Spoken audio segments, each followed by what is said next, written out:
রাতে class start হবে বিভিন্ন fabric structure.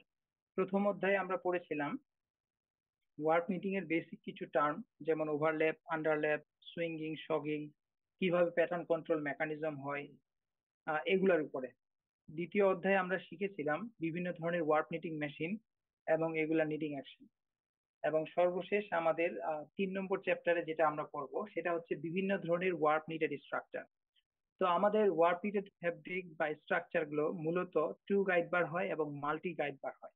Two guide bar মানে দুইটা গাইড বার দিয়ে যে ফ্যাব্রিকটা তৈরি হয় সেটা, আর মাল্টি গাইড বার মানে দুইয়ের বেশি অধিক পরিমাণে গাইড বার ব্যবহৃত হবে। তো আমরা FM2 তে ওয়ার্ক নিটিং এর সিলেবাসটা যেহেতু সংক্ষিপ্ত এবং কমন ডিপার্টমেন্টের জন্য অফার করা হয়, সেই জন্য আমরা টু গাইড বার স্ট্রাকচার পর্যন্ত পড়াবো। মাল্টি গাইড বার স্ট্রাকচার এগুলো আমরা অ্যাডভান্স লেভেলে পড়াই। তো টু গাইড বার স্ট্রাকচারে আজকে আমি তোমাদের পড়াবো। তো এখানে আমার ক্লাসটা এখনই শুরু হচ্ছে এবং এখান থেকে শুরু, যে স্লাইডটা তোমরা দেখতেছো এখানে দুটো স্লাইড দেখা যাচ্ছে, মানে দুইটা ফিগার। একটা হচ্ছে আমাদের সিঙ্গেল গাইড বার স্ট্রাকচার, একটা হচ্ছে ডাবল গাইড বার স্ট্রাকচার। তো সিঙ্গেল গাইড বার স্ট্রাকচার হচ্ছে ওই ফেব্রিক যেই ফেব্রিক মাত্র একটা গাইড বার দিয়ে তৈরি হয়। অর্থাৎ আমাদের এই ধরনের একটা গাইড বার আমরা সবাই জানি যে এই গাইড বারের সাথে ইন্ডিভিজুয়াল গাইড থাকে বা গাইড ব্লেড থাকে অথবা 1 ইঞ্চির গাইড ইউনিট থাকে।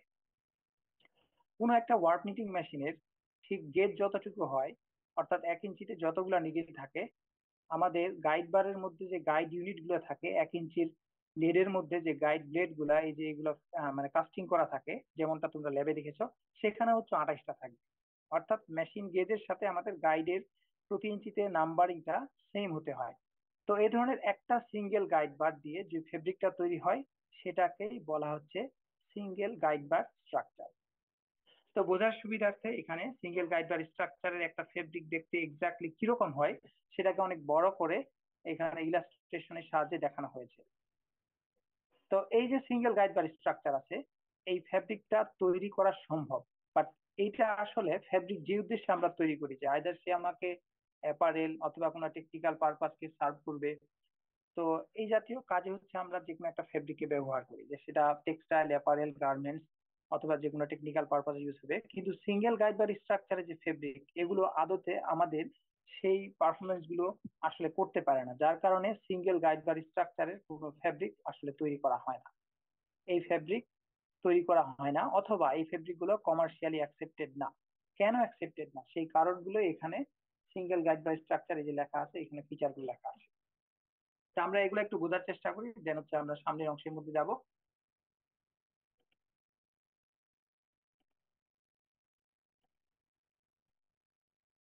ওকে, তাহলে সিঙ্গেল গাইড বা স্ট্রাকচার যেমনটা এখানে আমরা যদি দেখি, এটা হচ্ছে ইউজুয়ালি ভেরি আনস্টেবল ফেব্রিক।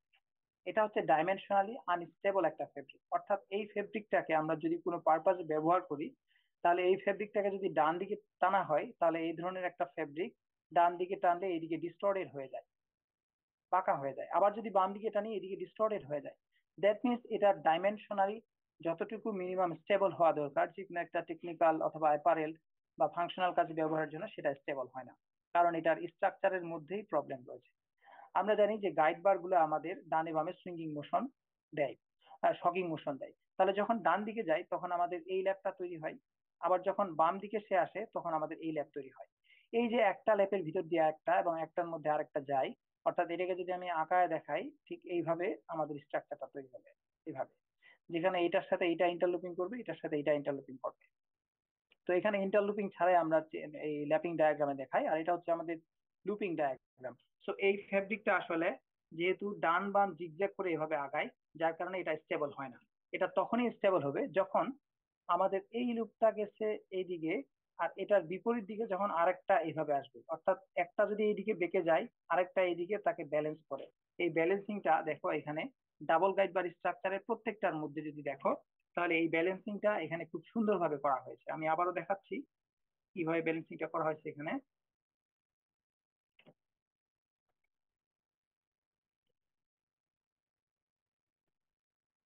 আচ্ছা, একটু ওয়েট করতে হবে। Okay.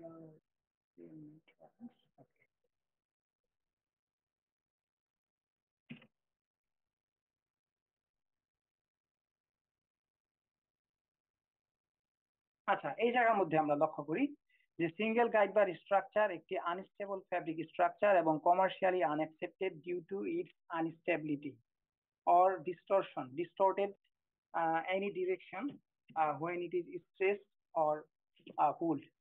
যে কোনো দিকে যদি টানা হয় বা স্ট্রেস দেওয়া হয় সেদিকে হচ্ছে আকৃতি ধারণ করে। যদি আমরা এদিকে টান দেই তাহলে এই ধরনের একটা সিঙ্গেল গাইড বার স্ট্রাকচার, এটা থিকনেসটা কমে, এটার উইডটা কমে এরকম হয়ে যাবে, বাট লেন্থে সে বেড়ে যাবে, এইদিকে ইনক্রিমেন্ট হবে, এইদিকে মাইনাস হবে। যদি আমরা এই ফ্যাব্রিকটাকে ঠিক লেফটের দিকে টানি তাহলে এই ফ্যাব্রিকটা এই ধরনের অ্যাঙ্গেল হয়ে ডিস্টর্টেড হয়ে যাবে।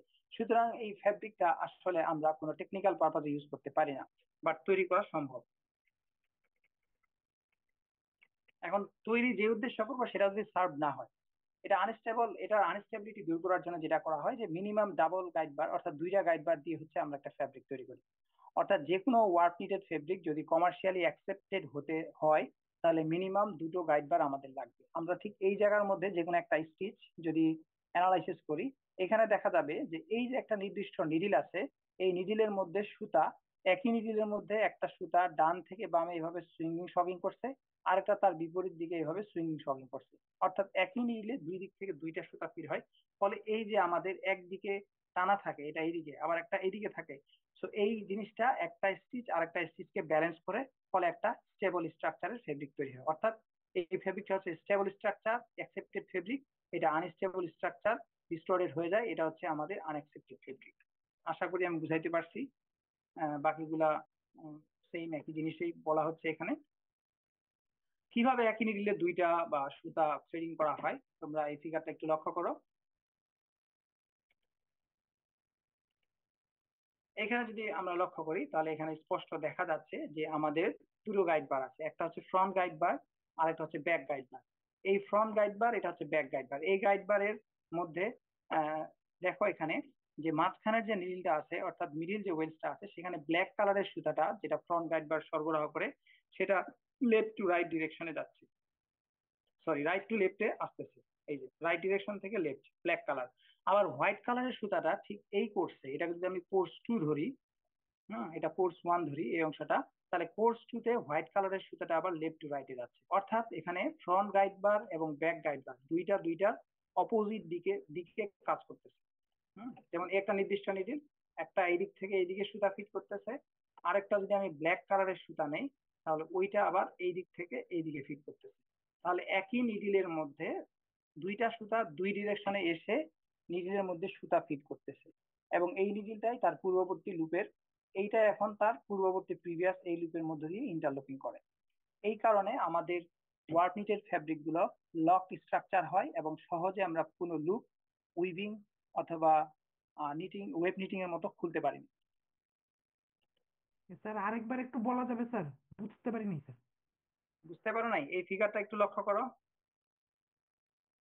এই ফিগারের মধ্যে আমরা কি দেখতে পাচ্ছি যে একটা ডাবল গাইড বার স্ট্রাকচার যখন তৈরি হয় মানে দুইটা স্ট্রাকচারে, তখন আমাদের একটা সুতা, ব্ল্যাক কালারের সুতাটা দেখো 2 নম্বর কোর্স, এখানে কিন্তু এটাকে যদি আমরা প্রথম কোর্স ধরি, কোর্স ওয়ান, এই যে রো অফ লুপস, Yes, এটা কোর্স টু, সি টু। তাহলে কোর্স টু তে দেখো ডায়াগোনালি ওয়েলস থ্রি থেকে ওয়েলস টু তে, এই যে 3 নম্বর নিডিল থেকে 2 নম্বর নিডিলে ব্ল্যাক কালারের সুতাটা রাইট টু লেফটে আসতেছে। ওকে। আবার ব্যাক গাইড বার যেটা, এটা হচ্ছে ব্যাক গাইড বার, এই যে ব্যাক গাইড বার। ব্যাক গাইড বারের মধ্যে একটা গাইডের সুতা দেখাচ্ছে এই যে হোয়াইট কালারের যে সুতাটা, এইটা হচ্ছে yes, sir. আবার প্রথম ওয়েলস থেকে যে লেফট টু রাইটে যাচ্ছে। অর্থাৎ এই নিডিলের মধ্যে দুইটা সুতা দুই দিক থেকে ফিট করা হচ্ছে। এখন এই ও, দুইটা সুতাকে নিয়ে এসে প্রিভিয়াস এই লুপের মধ্য দিয়ে ইন্টারলুপিং করবে, তাই না? ও, ও আচ্ছা আচ্ছা স্যার, ঠিক আছে স্যার। এটা বুঝতে এই পারছি। দিক থেকে যায় এবং আরেকটা এই দিক থেকে যায়, তাই দুইটা সুতা যাচ্ছে, এইটা আবার তার প্রিভিয়াস লুপের মধ্যে ইন্টারলুপিং করছে। তাহলে আমরা কিভাবে এই সুতাটাকে খুলতে পারবো? এখানে তো একটা লক স্ট্রাকচার হচ্ছে। হুম। ওয়েব নিটিং এ যেটাকে বলা হয় ইম্পসিবল লুপ। ওয়েব নিটিং এ তোমরা যদি বেলার স্যারের বই দেখো এখানে দেখবা যে এই ধরনের এরকম করে লুপ তৈরি হয়, এটা ইম্পসিবল লুপ। নর্মালি লুপ তো এইভাবে তৈরি হয়, এইভাবে। কিন্তু এই লুপটা হচ্ছে ইম্পসিবল লুপ, মানে এটা আবার এদিক থেকে ঘুরে এদিকে ক্রস করবে, এটা হবে না। বাট এই যে ওয়েব ওয়ার্ক মিটিং এ আমাদের এটা হয়, যেমনটা এখানে আমি দেখালাম। ওকে, তাহলে আমরা নেক্সট ইয়াতে চলে যাই। নেক্সট স্লাইডে চলে যাই।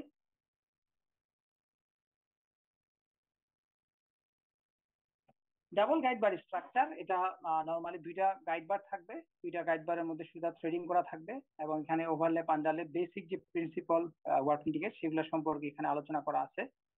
এখন নেক্সটে আমরা যাই। আমরা যখন ডাবল গাইড বারের একটা ফ্যাব্রিক স্ট্রাকচার ড্র করবো, সেটা কিছু রুলস আছে। Rules for plotting lapping diagram for double guide bar. Double guide bar স্ট্রাকচারের জন্য আমরা কিভাবে প্লটিং করব সেটা সম্পর্কে এখানে আলোচনা করা আছে। The lapping movement of each guide bar must be represented separately. অর্থাৎ যখন আমরা ডাবল গাইড বার স্ট্রাকচার দেখাবো, তখন হচ্ছে আমাদের দুইটা গাইড বার থাকবে। ডাবল গাইড বার হলে প্রথম গাইড বারের নাম হচ্ছে ফ্রন্ট বার, ফ্রন্ট গাইড বার।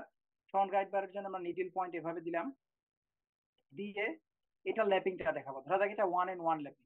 প্যাটার্ন যদি আমার বাম দিকে থাকে তাহলে এখানে 0, এখানে 1, এখানে 2। তাহলে আমি প্রথম গাইড বারের 1 and 1 ল্যাপিং বা ট্রিকো ল্যাপটা এইভাবে দেখাইলাম। দ্বিতীয় গাইড বার যেটা, সেটাকে আমি বললাম ব্যাক গাইড বার। তাহলে ব্যাক গাইড বারটা আবার এই বরাবর আমি নিডল পয়েন্ট এখানে দিলাম, দিয়ে প্রথম গাইড বারটা হচ্ছে আমাদের এখানে 1, যেটা 1 থেকে 0-র দিকে গেছে, দ্যাট ইজ রাইট টু লেফটে গেছে। দ্বিতীয় গাইড বারে এইটা এটার অপোজিটলি যাবে। দ্বিতীয় গাইড বার যদি 2 and 1 ল্যাপিং হয়, তাহলে আমি সাপোজ এখানে দিলাম 0, 1, 2। এটা গেছে রাইট টু লেফট, এটা যাবে লেফট টু রাইট। তার মানে লেফট থেকে শুরু করে রাইটে গেল, গিয়ে এই এই পাশে গেল। ধরা যাক এটা হচ্ছে কর্ড স্টিচ। তাহলে আমাদের ল্যাপিং ডায়াগ্রাম যদি ডাবল গাইড বার হয়, তাহলে দুইটা সেপারেটলি প্রেজেন্ট করতে হবে। আমি কিন্তু সেপারেটলি এখানে প্রেজেন্ট করছি। ফ্রন্ট গাইড বারের জন্য এটা, ব্যাক গাইড বারের জন্য এটা। সাথে সাথে এটা নোটেশনটা লিখতে হবে, 1 থেকে 0 আন্ডারল্যাপ, 1 থেকে 2 double slash, that is repeat. আর এটা হবে 2 থেকে 3 আন্ডারল্যাপ, 1 থেকে 0। আমি কি বুঝাইতে পারছি প্রথম লাইনটা? জি স্যার। আচ্ছা, নেক্সট হচ্ছে the lapping diagram of all guide bars must be plotted from the same course in order to illustrate the relative lateral position of guide during meeting. তাহলে এটা হচ্ছে আমাদের সেম কোর্স বলতে এটা কোর্স 1-এ এইটুকু ঘটবে। আমি রেড কালার দিয়ে দেখাচ্ছি যে কোর্স 1-এ যখন এটা ঘটবে, মাস্ট বি এইটার কোর্স 1-এ এটা ঘটে। দুইটা কিন্তু একটা আরেকটার উপরে স্থাপিত হয়, হ্যাঁ, কিন্তু আমাদের বোঝার সুবিধার্থে আলাদা করে আমরা রুলস হচ্ছে আলাদা করে দেখাইতে হবে। বাট এই দুইটা একসাথেই কাজ করবে এবং এইটার উপরে এইভাবে লুপ তৈরি করবে, যেটা আমি দেখাই নাই। কারণ নিয়মের মধ্যে এটা পড়ে না। তাহলে সেম কোর্স থেকে শুরু হতে হবে। আচ্ছা, দেন হচ্ছে আমাদের step by step guide for, এখানে আমি যেগুলো দেখাইলাম ওগুলোই, হ্যাঁ, ওই রুলস গুলো এখানে বলা আছে। Plot the lapping movement of first guide bar, যেমনটা দেখাইলাম। Plot the lapping movement of second guide bar starting from the same course. হ্যাঁ, আমি সেম কোর্স থেকে আগেরটা দেখাইছি। Number space between the needle from right to left, মানে যেখানে আমি ওই যে নাম্বারিংটা করলাম 0, 1, 2, 3, ওইটা একটা। এন্ড 4 নাম্বার হচ্ছে consider only overlap to generate the chain link. Chain link যখন আমরা জেনারেট করবো, শুধু ওভারল্যাপটাকে কনসিডার করবো। যেমন এখানে আমি যেটা ল্যাপিং ডায়াগ্রাম করছিলাম, এই যে এইখান থেকে একটা, এখান থেকে একটা, দুইটাকে আমি কানেকশন করলাম। দ্যাট ইজ, এটা হচ্ছে 0, এটা 1, এটা 2। তাহলে 1-0 আন্ডারল্যাপ 1-2। তাহলে এখানে এই যে কনসিডার অনলি ওভারল্যাপ, শুধুমাত্র ওভারল্যাপটা আমি চেইন লিঙ্ক দিয়ে দেখাইছি, এই যে 1-0। কিন্তু আন্ডারল্যাপের জন্য কোন লিঙ্ক দরকার সেটা কিন্তু এখানে নাম্বারিং করে নেই। এটাই হচ্ছে এই চারটার পারে। আশা করি আমি বুঝাইতে পারছি। যদি না বুঝে থাকো তাহলে জিজ্ঞাসা করতে পারো।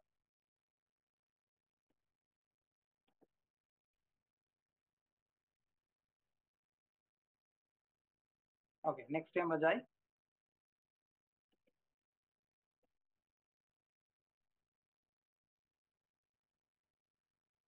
এখন আমরা দুইটা গাইড বার যে একটা আরেকটার অপোজিটলি কাজ করে, এটা আমি ভিডিওটা দেখাইছিলাম, তারপর আবার আমি দেখাই যে এখানে দুইটা গাইড বার যখন শকিং করে সামনে অথবা মেশিনের সামনে অথবা পেছনে, তখন তারা একটা আরেকটার অপোজিটলি চলে।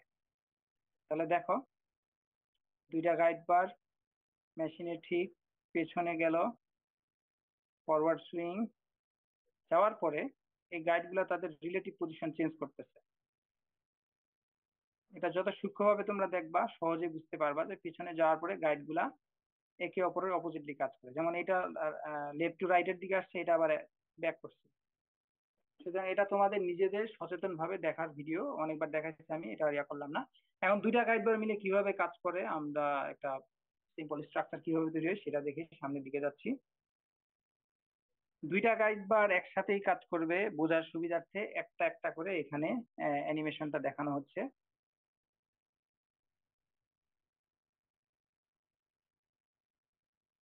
আমার একটা প্রশ্ন, এই স্ট্রাকচার দেখে বোঝা যায় যে প্যাটার্ন ড্রাম মেশিনের কোন দিকে আছে, লেফট পজিশনে নাকি রাইট পজিশনে? স্যার এটা তো মনে হয় রাইট পজিশনে, যেহেতু জিরো স্টার্ট হচ্ছে রাইট থেকে। গুড। তাহলে এটা মনে হওয়ার বিষয় না, এটা স্পষ্টতা হচ্ছে ডান দিকে, কারণ এদিক থেকে জিরো নাম্বারিংটা শুরু হয়েছে। আচ্ছা, এরপর 2 নম্বর কথা হলো যে চেইন লিংকের এই যে নাম্বারিং, এটা কি ফিক্সড পজিশন নাকি এটা মুভেবল হতে পারে? এটা কি ফিক্সড পজিশন, এইটাই সবসময় এটাই জিরো হবে এই গাইড বারের ক্ষেত্রে? এখানে তো আরো একটা গাইড বার আছে, এটা আমি একটু ব্যাখ্যা করব, এই জন্য এই ফিগারটা এখানে রাখা হয়েছে।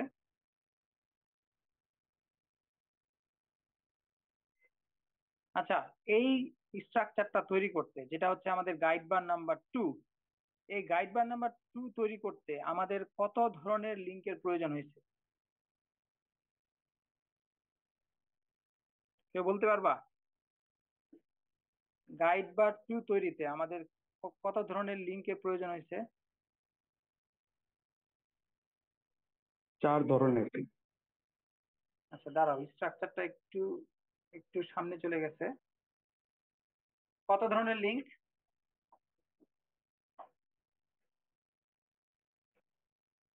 কত ধরনের দেখো, গাইড বার 2 তৈরিতে কত ধরনের লিংক লেগেছে? যেমন 3 থেকে 5-এ গেছে, এটা তো বোঝা যায়। সরি, 4 থেকে 5-এ গেছে, এই যে 4 থেকে 5, মানে 4ও লেগেছে, 5ও লেগেছে। আবার এখানে 3 থেকে 2-তে গেছে, 3 থেকে 2, তার মানে 3 লেগেছে, 2 নম্বরে লেগেছে।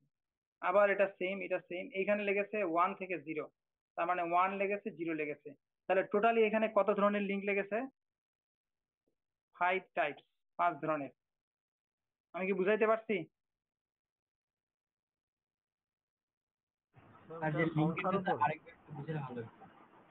হ্যাঁ, যে লিঙ্ক 5 টাইপের, সেটা আরেকবার একটু বুঝলে ভালো হতো। এই যে স্ট্রাকচারটা দেখো, এটা ডিউরেশন থেকে, এটা ডিউরেশন হচ্ছে এখান থেকে এবং সর্বোচ্চ এখান থেকে। বাকি নাম্বারিং গুলা এটা হচ্ছে একটা রিপিট, গাইডের একটা রিপিট। তাহলে এখান থেকে যে শুরু হয়েছে প্যাটার্ন ড্রাম, এদিকে থাকলে এটা 0, মাঝখানে এটা 1 2 3 4 5, এই নাম্বারিংটা আমরা সবাই বুঝি। এখন স্টার্টিংটা হচ্ছে 4 থেকে 5, এই যে 4 থেকে 5, দেন হচ্ছে 2 থেকে 3, 3 থেকে 2, এরপরে আবার 4 থেকে 5, এরপরে আবার 3 থেকে 2 ওপেন ল্যাব, যেহেতু সামনের দিকে অ্যাডভান্স হচ্ছে। এরপরে আবার একটা ক্লোজ ল্যাব 1 থেকে 0, এরপরে সেম আগের মতোই আবার এদিকে এক্সটেন্ড হয়ে, অর্থাৎ আমাদের এখানে এই 5 ধরনের লিঙ্ক লাগতেছে, 0 1 2 3 4 5, এগুলার মধ্যেই আসতেছে বারবার। এখন কি বোঝা গেছে? স্যার তাহলে ধরেন স্যার এখানে আমাদের ডিজাইনটা 6 7 যদি আগাইতো তখন আমরা লিঙ্ক বাড়াইতে থাকতাম স্যার। আমরা দেখবো ডিউরেশন কত দূর, ডিউরেশন দেখি হচ্ছে আমরা এরপর নাম্বারিংটা নির্ধারণ করবো। একদম শুরুতে করবো না, যেমন শুরুতে যদি এখান থেকে করি তাহলে মনে হবে এটা 0 এটা 1, তখন জি এটা স্যার। কি দিবা, -1 দিবা।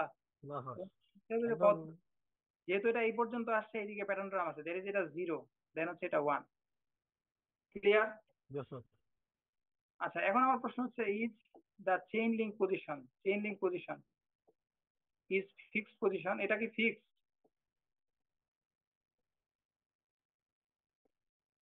আচ্ছা, আমি সুন্দর মতো লিখতে পারি না, মাউস দিয়ে লিখতেছি।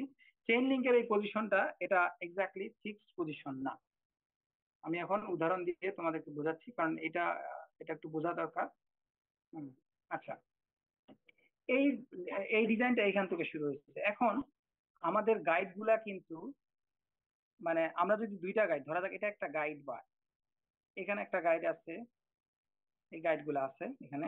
ওকে, নিচে হচ্ছে আমাদের নিডিল বার, তাহলে এখানে একটা নিডিল, এখানে একটা নিডিল, এখানে নিডিল, বাকি নিডিল গুলা বা গাইড পাইলাম। এইটার এই রেড কালারের যে গাইড বার আছে, দ্যাট ইজ, আমি একটা গাইড বার ধরলাম এটা 1, এইটার জন্য যদি প্যাটার্ন ড্রাম আমাদের এইদিকে থাকে,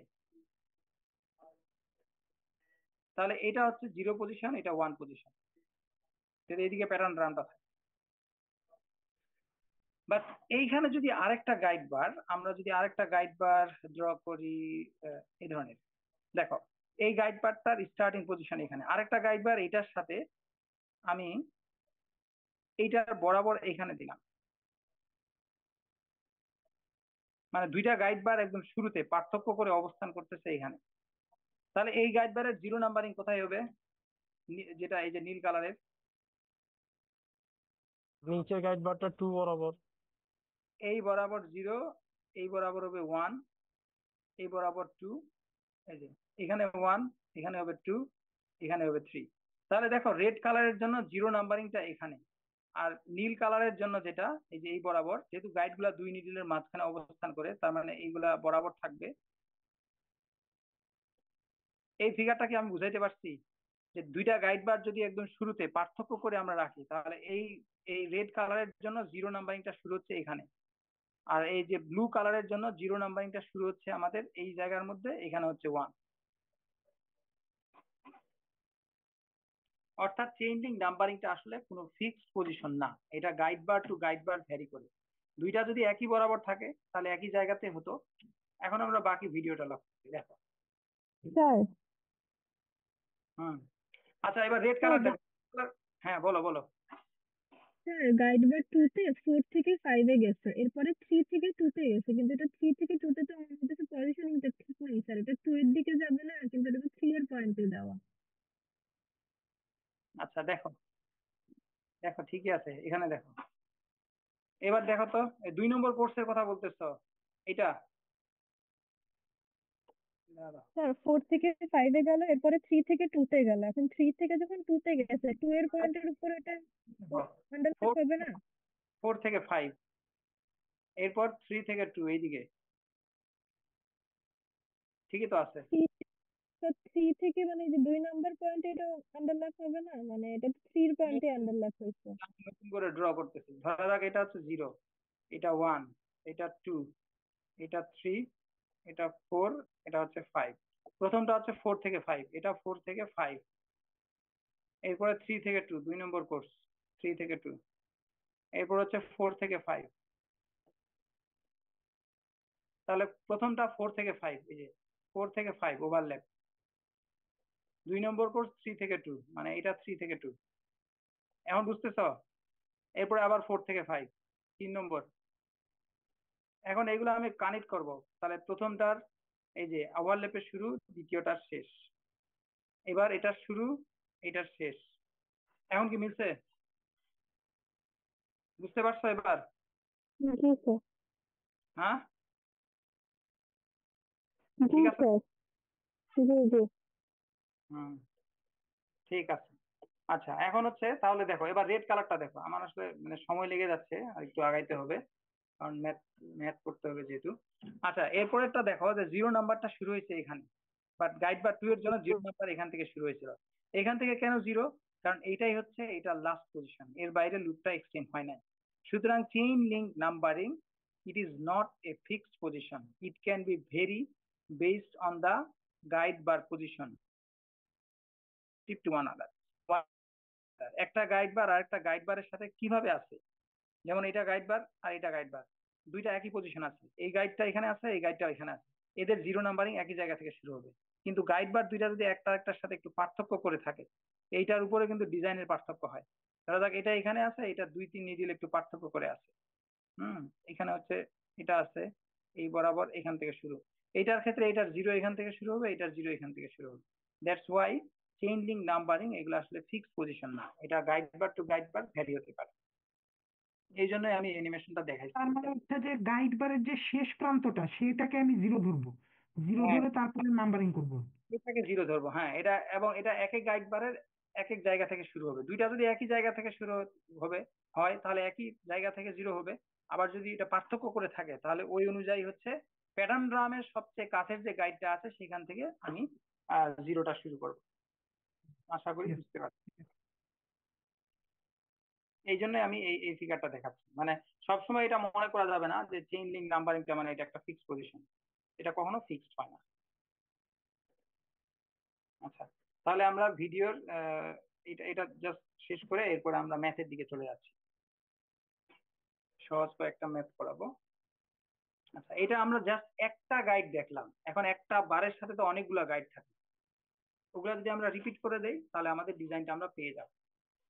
ওকে, এখানে আমরা দেখলাম যে রিপিটটা চলে গেছে। এখন আমার প্রশ্ন হলো, এখানে যে সুতাগুলা থ্রেডিং করা আছে গাইডের মধ্যে দিয়ে, লাইক আমি উপরে একটা গাইড বার আঁকলাম, যেমন প্রথমে 2 নম্বর গাইড বার যদি আমি আঁকাই, 2 নম্বর, এই হচ্ছে গাইড বার। এখানে প্রথমে এইখানে সুতা আছে, যেমন এইখান থেকে শুরু হয়েছে, এখানে একটা সুতা আছে, না এটার স্টার্টিং হচ্ছে এইখান থেকে, এখান থেকে এই জায়গায় 2 নম্বর গাইড বার যেটা, দ্যাট মিনস এইখানে এইখানে একটা এই কালারের সুতা আছে। এরপরে এইখানে, দ্যাট ইজ এইটার বরাবর বরাবর এখানে একটা সুতা আছে। এরপরে এই বরাবর কোনো সুতা নেই, এই বরাবর সুতা নাই, মানে এটাকে আমি ক্রস দিলাম। এই বরাবরও কোনো সুতা নাই, এটাকে আমি ক্রস দিলাম এই যে কোর্স 1 এর জন্য। আবার এই বরাবর একটা সুতা আছে, দেখো এই বরাবর সুতা আছে মানে এখান থেকে শুরু হয়েছে। আবার এইখানে এই দুইটার মাঝখানে সুতা আছে মানে এখান থেকে শুরু হয়েছে। অর্থাৎ আমরা এই গাইড বারের মধ্যে দেখছি যে দুইটাতে সুতা আছে দুইটাতে নাই, আবার দুইটাতে সুতা আছে আবার দুইটাতে হচ্ছে নাই। এটাকে বলা হয় 2:2, অর্থাৎ থ্রেডিং প্ল্যান হচ্ছে দুইটাতে আছে দুইটাতে নাই। আমি বুঝাইতে পারছি? রেড কালারের ক্ষেত্রেও সেম, অর্থাৎ এখানে পার্শিয়ালি থ্রেডিং করা আছে সুতা, যদি সবগুলাতেই থাকতো তাহলে সবগুলাতে একই আকার ধারণ করতো। এটাকেই বলা হয় হচ্ছে থ্রেডিং প্ল্যান। স্যার এটা কি কর্ড টাইপ ফেব্রিকের স্ট্রাকচার? এটা কর্ড টাইপ না, দেখতে যদিও মনে হচ্ছে কর্ড টাইপ।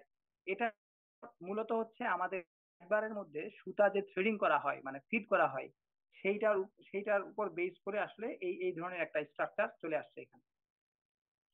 পরেরটা যদি দেখো তোমরা, এখানে সেম। এবার একসাথে দেখাচ্ছে, মানে আসলে দুইটা গাইড বার একসাথে এইভাবে কাজ করবে। এখানেও থ্রেডিং প্ল্যানটা হচ্ছে আমাদের একটাতে আছে দুইটাতে নাই, আবার একটাতে আছে দুইটাতে নাই, অর্থাৎ 1:2, মানে প্রথম ওয়ানটাতে হচ্ছে আছে পরেরটাতে হচ্ছে নেই।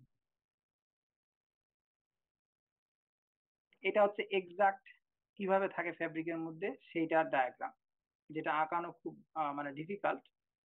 আগেরটা ছিল ল্যাপিং ডায়াগ্রাম, এটা হচ্ছে ল্যাপিং ডায়াগ্রাম, আর এটা হলো ফেব্রিক স্ট্রাকচার লুপিং ডায়াগ্রাম।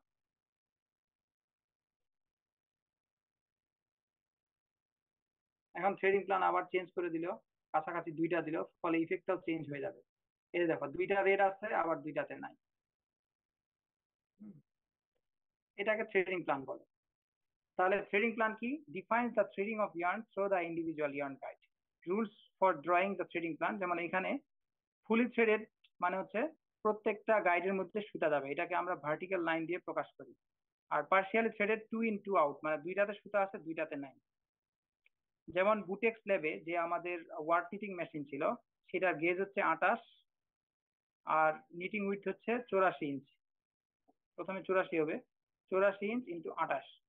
এখন এই 28টা, এই যে 28 গেজ বুটেক্সের যে লিভা মেশিন আছে, এই গেজের মধ্যে আমাদের একটাতে সুতা ছিল, মানে গাইডের মধ্যে একটাতে সুতা ছিল একটাতে নাই, আবার একটাতে ছিল একটাতে নাই। ফলে কিন্তু আমরা মশারির হেক্সাগোনাল যে স্ট্রাকচার সেটা দেখেছি, মশারির কাপড় তৈরি হয়েছে। ওইটা ছিল 1 in and 1 out, অর্থাৎ 1:1 হচ্ছে এটা threading plan. Okay,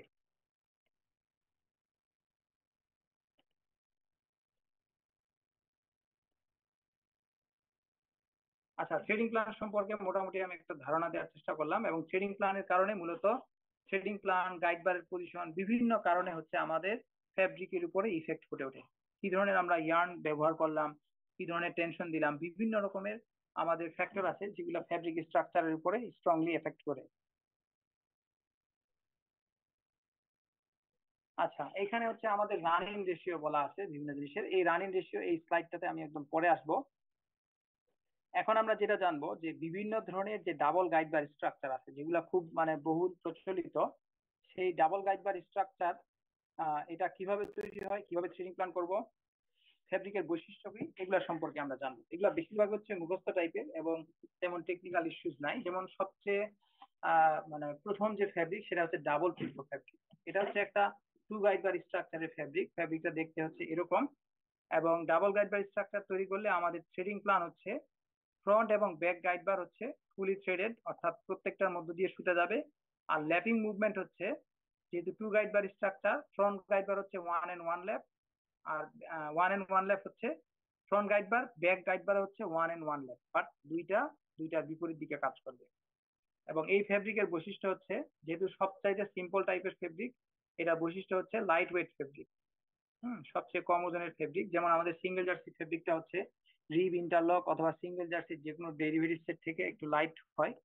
split very easily if A yarn breaks or stitch drop. যদি কোনো স্টিচ ড্রপ হয়ে যায়, নিডিল সুতা ধরতে না পারে, অথবা সুতা ব্রেক হয়, তাহলে খুব সহজে এটাকে খোলা যায়।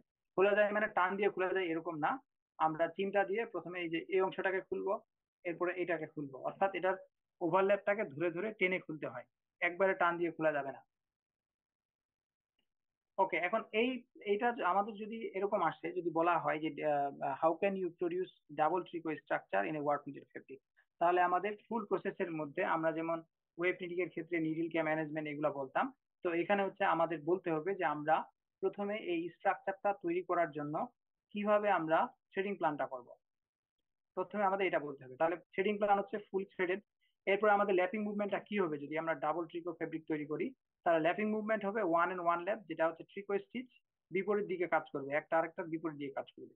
আর ফেব্রিক স্ট্রাকচার এটা হচ্ছে নর্মাল একটা বৈশিষ্ট্য, তবে ল্যাপিং মুভমেন্টটা অবশ্যই আমাদের ড্র করে দেখাইতে হবে। কিভাবে আমরা ড্র করে দেখাবো সেটা আমি পরের স্লাইডে দেখাচ্ছি। এইভাবে আমরা দিব। এখন এইভাবে ড্র করার সময় খুব সচেতন থাকতে হবে, এইখানে আমাদের একটু গ্যাপ রাখতে হবে। এই জায়গাটা একটু মিস্টেক হয়েছে, আমি মিস্টেকটাকে কারেকশন করে দিচ্ছি। যখন আমরা এই ধরনের ল্যাপিং ডায়াগ্রাম ড্র করব, তখন অবশ্যই আমাদের প্রথমে ফ্রন্ট গাইড বারের আমরা এইটুকু দেখাবো। এটা হচ্ছে ফ্রন্ট গাইড বারের জন্য ল্যাপিং ডায়াগ্রাম, আর ব্যাক গাইড বারের জন্য ল্যাপিং ডায়াগ্রামটা আমরা এইভাবে দেখাবো, এই যে এইভাবে। তাহলে এইটার জিরো যেখান থেকে ছিল, এইটার জিরোটাও আমরা বরাবর পজিশনিং করে নিলাম। ওকে, তাহলে এই ল্যাপিং ডায়াগ্রামে আমরা এরকম, এটা হচ্ছে ফ্রন্ট গাইড বারের ল্যাপিং, যেমন 1 থেকে 0, আবার 1 থেকে 2, এটা আসছে এতটুকু একটা রিপিট। আর এইটা হচ্ছে আবার 1 থেকে 2, 1 থেকে 0। এই এখানে ওভারল্যাপ দেওয়া আছে 1 থেকে 0, মাঝখানে হাইফেন দিতে পারো, রিপিট হয়ে গেলে ডাবল স্ল্যাশ। এই চেইন রোটেশন ল্যাপিং ডায়াগ্রাম এভাবে দেখাইতে হবে। এটার প্রথম কোর্স হচ্ছে এটা বরাবর আসছে। আচ্ছা, আমি কি বুঝাইতে পারছি দুইটা ভিন্ন ভিন্ন ভাবে যে আমরা দেখাবো? আচ্ছা, তাহলে ল্যাপিং ডায়াগ্রামের এই ডাবল ট্রিকো ফেব্রিক গেল। এই ফেব্রিক তৈরি করাটা, এখন এই জিনিসটা কারো মুখস্থ থাকলে যে কেউ খুব সহজে এই ফেব্রিকটা তৈরি করতে পারবে, বাদ বাকি এখানে আর তেমন ইস্যু নাই। নেক্সট ফেব্রিক যেটা, যেমন লকনিট স্ট্রাকচার হলে আমাদের সবগুলাই হচ্ছে, আমাদের থ্রেডিং প্ল্যান হচ্ছে 1 and 1,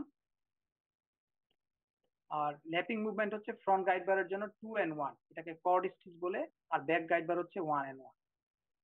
এটাকে আমরা কিভাবে ইয়াতে দেখাবো, পরের স্লাইডে দেখো। এখানে এটা হচ্ছে front guide bar 2 and 1, that is cord stitch, back guide bar হচ্ছে 1 and 1। এখানে ছবি আঁকানোর ক্ষেত্রে সেপারেট করে দিতে হবে, দুইটা যাতে একই না বোঝা যায়। হ্যাঁ, আর ফেব্রিক স্ট্রাকচারটা আমরা লক নিডের এখান থেকে করে নিব। আচ্ছা, এরপর হচ্ছে রিভার্স লকনিট হচ্ছে আগে যেটা ছিল ফ্রন্ট গাইড বার, সেটা ব্যাকে যাবে, ব্যাকটা ফ্রন্টে আসবে, ওইটা হলে হয়ে যায়। এই যে ফ্রন্ট গাইড বার 1 and 1 ল্যাপ, যেটা আমাদের লক নিটে ছিল ব্যাকের দিকে, আর ব্যাক গাইড বার হচ্ছে 2 and 1 ল্যাপ, অর্থাৎ এটা হচ্ছে ওই আগেরটার বিপরীত। প্রতিটা ক্ষেত্রে আমাদের একটা জিনিস সচেতন থাকতে হবে, সেটা হচ্ছে অপোজিট ডিরেকশন, এই শব্দটা অবশ্যই লিখতে হবে।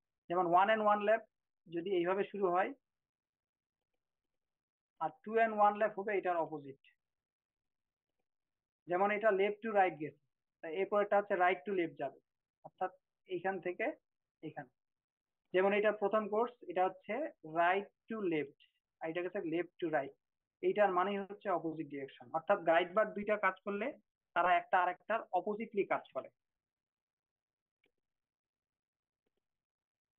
ওকে, এমনি ভাবে আমরা বাকি যে স্ট্রাকচার গুলো আছে, রিভার্স লকনিট গেল, আমরা এরপরে সাটিন স্ট্রাকচার করব। সাটিন যদি একটা স্টিচের নাম, এটা একটা ফ্যাব্রিকেরও নাম। তো সাটিন স্ট্রাকচার দুই ভাবে হতে পারে, যেমন 3 and 1 ল্যাব অথবা 4 and 1 ল্যাব, দুইটাই চলবে। 3 and 1 ল্যাব ব্র্যাকেটে 4 দেওয়া আছে, মানে কেউ যদি বলে 4 and 1 ল্যাব, 1 and 1 ল্যাব, দুইটাই চলবে। সাটিনের ক্ষেত্রে হচ্ছে আমাদের সুতার যে ফ্লোট, আন্ডারল্যাপটা অনেক বড় হবে, ফলে ফ্যাব্রিকটা অনেক লাস্সার, অনেক উজ্জ্বল দেখাবে। এই জাতীয় স্ট্রাকচার দিয়ে আমরা ভেলভেট টাইপের ফ্যাব্রিক তৈরি করি। আচ্ছা, সর্বশেষ হচ্ছে আমাদের এই যে সাটিনের পরে হচ্ছে আমাদের সার্ফ স্কিন। সার্ফ স্কিনে 2 and 1 ল্যাব, 3 and 1 ল্যাব অথবা 4 and 1 ল্যাব, এই হচ্ছে স্ট্রাকচার। এবং সার্ফ স্কিনের পরে হচ্ছে আমাদের queens cord. Queens cord structure আমরা এইভাবে দিব, যেমন ফ্রন্ট গাইড বার হচ্ছে ফ্রন্ট বার পিলার স্টিচ, আর ব্যাক বার হচ্ছে 3 and 1 ল্যাব হতে পারে অথবা 4 and 1 ল্যাব হতে পারে, দুইটার যে কোনো একটা। আর ফেব্রিক ক্যারেক্টারিস্টিক্স এখানে লেখা আছে, এটা আমরা পড়ে নিব। তো মোটামুটি ডাবল গাইড বার স্ট্রাকচার যেগুলো আছে সেগুলো তোমরা সেলফে নিজেরা পড়ে নিবা। এখন আমি ম্যাথের দিকে যাব, দু একটা ম্যাথ করাবো, এরপরে ক্লাসটা শেষ করব। তাহলে আমরা ওয়ার্ক ফিটিং ক্যালকুলেশনের বা ম্যাথে যদি যাই, শুরুতে আমাদের কিছু জিনিস জানা লাগবে। সেটা হচ্ছে বিভিন্ন ডেফিনেশন আছে, এই ডেফিনেশন গুলো আমরা জানবো। এদের মধ্যে প্রথম ডেফিনেশনটা হচ্ছে র্যাক, দ্বিতীয়টা হচ্ছে রান ইন, এবং হচ্ছে কোয়ালিটি। র্যাক হচ্ছে আমাদের 480 কোর্সে যদি নিটিং হয় সেটাকে আমরা এক র্যাক বলি। তো র্যাকের ইউনিটটা হচ্ছে এনএ, নাম্বার। কত নাম্বার? 480টা কোর্সের নিটিং কে আমরা এক র্যাক বলি। যেহেতু আমাদের ওয়ার্ক নিটিং এ যে কোর্স গুলা, যে লুপ গুলা তৈরি হয় সেগুলা খুবই সূক্ষ্ম এবং অনেক ছোট, যার কারণে আমরা সিঙ্গেল একটা স্টিচের যে লেন্থ সেটা হিসাব করে প্রোডাকশন ক্যালকুলেশন, লেন্থ ক্যালকুলেশন বা ওয়েট ক্যালকুলেশন এগুলা করতে পারি না। ফলে আমাদের একটা সাবস্টেন্সিয়াল গ্রুপ অফ কোর্স অথবা নিটিং লুপস এগুলাকে ধরে করতে হয়। তার মানে আমরা র্যাক হচ্ছে 480টা কোর্সের ইউনিট ধরে ওয়ার্ক নিটিং এর যত ধরনের লেন্থ ক্যালকুলেশন, তারপরে হচ্ছে বিভিন্ন ধরনের ওয়েট ক্যালকুলেশন বা লেন্থ বা উইথ, আমরা এই ক্যালকুলেশন গুলোর ক্ষেত্রে র্যাকটাকে হচ্ছে প্রাধান্য দিব। যেমন বাজারে যদি আমরা আলু কিনতে যাই, আমরা কিন্তু বলি না যে আমাদেরকে 1 ডজন আলু দেন, আমরা বলি না 1 হালি আলু দেন, ওটা কেজিতে বলি যে 1 কেজি আলু দেন। আবার যখন ডিম কিনতে যাই তখন কিন্তু আরেক ধরনের হিসাব। ঠিক তেমনই আমরা ওয়ার্ক নিটিং এর any kind of length, weight বা বিভিন্ন ধরনের প্যারামিটার ক্যালকুলেশনে আমরা 480টা কোর্সের নিটিং কে একটা ইউনিট ধরে আমরা হিসাব করব। আমি আশা করি জিনিসটা বুঝতে পারছি। এই র্যাকের সাথে বাকি দুইটা জিনিস হচ্ছে রিলেটেড। একটা হচ্ছে রান ইন। রান ইন হচ্ছে আমাদের 480টা কোর্স নিটিং করার ফলে যতটুকু সুতা কনজিউম হবে সেটাকে আমরা বলি রান ইন। ফর এক্সাম্পল, এখানে আমি যদি দেখাই, 480টা কোর্সের নিটিং কে আমরা বলি এক র্যাক।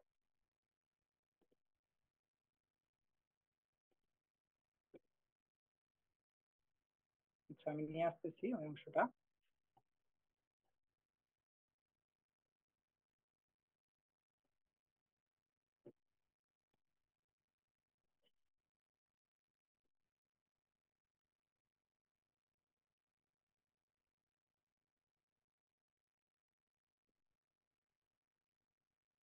আচ্ছা, এই জায়গার মধ্যে একটু সবাই লক্ষ্য করো যে প্রথমে আমি বলছিলাম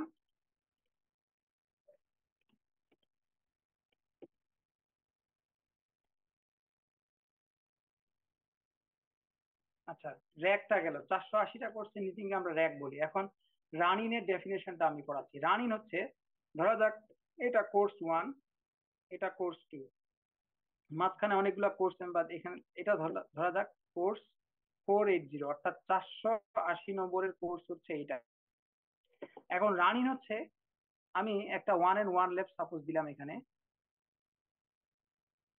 মাঝখানে ডট ডট ডট 480 নম্বর কোর্স এই পর্যন্ত নিটিং হলো। রান ইন হচ্ছে আমাদের ইয়ার্ন লেন্থ।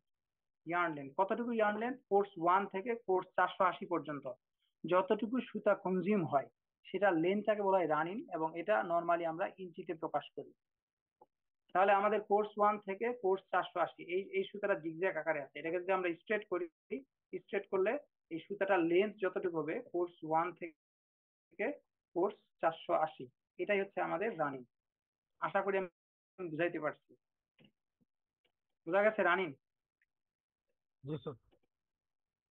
রানিং হচ্ছে ইয়ার্ন লেন্থ। আচ্ছা, নেক্সট আমরা যাব হচ্ছে রানিং এর পর হচ্ছে আমাদের কোয়ালিটি। এখন কোয়ালিটি বলতে আমরা যেটা বুঝি এখানে ইয়ার ক্ষেত্রে আমরা ওইটা বুঝবো না। কোয়ালিটি হচ্ছে আমাদের ফ্যাব্রিক লেন্থ। কোয়ালিটির ডেফিনেশনে আমরা নেক্সট যাচ্ছি। কোয়ালিটি কোয়ালিটি হচ্ছে length of cloth knitted during one rack measured in inches is called quality। অর্থাৎ আমাদের 480টা কোর্স নিটিং হওয়ার ফলে যতটুকু ফ্যাব্রিক লেন্থ তৈরি হয় সেটাই হচ্ছে আমাদের মানে কোয়ালিটি। যেমন এটা 480 নম্বরের কোর্স, এটা হচ্ছে কোর্স 1। এখন এইখানে যতটুকু ফ্যাব্রিকের লেন্থ হলো সেটাই হচ্ছে কোয়ালিটি। ধরা যাক 480টা কোর্স নিটিং এর মাধ্যমে 8 ইঞ্চি কাপড় তৈরি হয়েছে, সুতরাং এই ফ্যাব্রিকের কোয়ালিটি হচ্ছে 8 ইঞ্চি। যদি বলা হয় কোনো একটা ডাবল ট্রিকো ফ্যাব্রিকের কোয়ালিটি হচ্ছে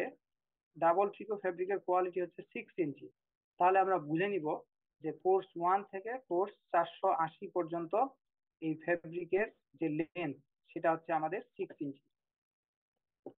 আচ্ছা, আশা করি আমি বুঝাইতে পারছি। অর্থাৎ আমাদের র্যাক হচ্ছে 480টা কোর্স নিটিং, কোয়ালিটি হচ্ছে আমাদের ফ্যাব্রিক লেন্থ, আর রানিং হচ্ছে আমাদের ইয়ার্ন লেন্থ। ওকে,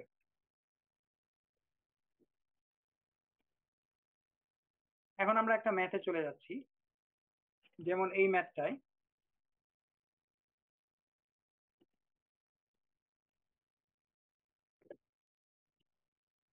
ওকে, এখানে বলা হচ্ছে যে একটা মেশিন 160 ইঞ্চ হচ্ছে তার উইথ এবং 28 হচ্ছে গেজ। মেশিনের স্পিড হচ্ছে 480 কোর্স পার মিনিট।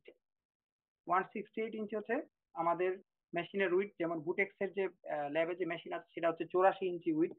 তাহলে ধরা যাক এটা 168 ইঞ্চি, আমরা ধরে নিলাম 168 ইঞ্চ। এরপরে হচ্ছে 28 গেজ, ধরা যাক এইটুকু 1 ইঞ্চি, এটা হচ্ছে 28 গেজ, মানে 1 ইঞ্চিতে 28টা নিডল আছে। আর এখানে হচ্ছে মেশিনটা অপারেট করতেছে 800 কোর্স পার মিনিট। অর্থাৎ এখানে যে নিডল বারটা আছে, আমি একটা নিডল বার সাপোজ এরকম একটা নিডল বার আঁকলাম এবং এখানে নিডল আছে, আমরা কল্পনা করে নিই বোঝার জন্য। এই নিডল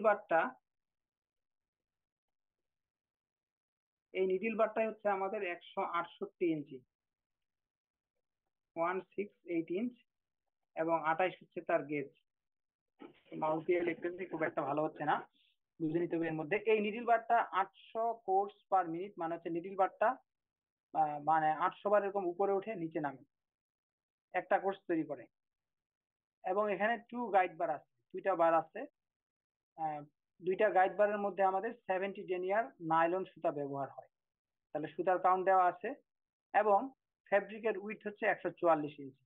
এটাই খুব মজার বিষয় যে 168 ইঞ্চ দৈর্ঘ্যের একটা মানে নিডল বার থেকে যে ফ্যাব্রিকটা তৈরি হয়, প্রডিউস ফ্যাব্রিকটা 2 পাশ থেকে শ্রিঙ্ক হয়ে 144 ইঞ্চি হয়ে গেছে। 144 ইঞ্চি, তাহলে এই যে 144 ইঞ্চি ফ্যাব্রিক হয়েছে, এটা কিন্তু 168 ইঞ্চি একটা মেশিন থেকে বের হয়েছে, 144 ইঞ্চি ফ্যাব্রিক। এবং এখানে বাকি প্যারামিটার গুলো হচ্ছে কোয়ালিটি। কোয়ালিটি হচ্ছে 8 ইঞ্চি। অর্থাৎ এখানে যদি আমরা 480টা কোর্স এটাকে ধরি, তাহলে এখানে হচ্ছে আমাদের 8 ইঞ্চি হচ্ছে আমাদের কোয়ালিটি প্রডিউস ফেব্রিকের। আর রানিং হচ্ছে ব্যাক বারের ক্ষেত্রে 64 ইঞ্চি, আর ফ্রন্ট বারের ক্ষেত্রে হচ্ছে 80 ইঞ্চি। অর্থাৎ আমাদের এই ব্যাক বার, যেটা ব্যাক বারটা যদি আমি রেড কালার ধরি, ধরা যাক 1 and 1 লেফট, এখান থেকে শুরু করে 480 পর্যন্ত যাইতে এটা হচ্ছে আমাদের 64 ইঞ্চি।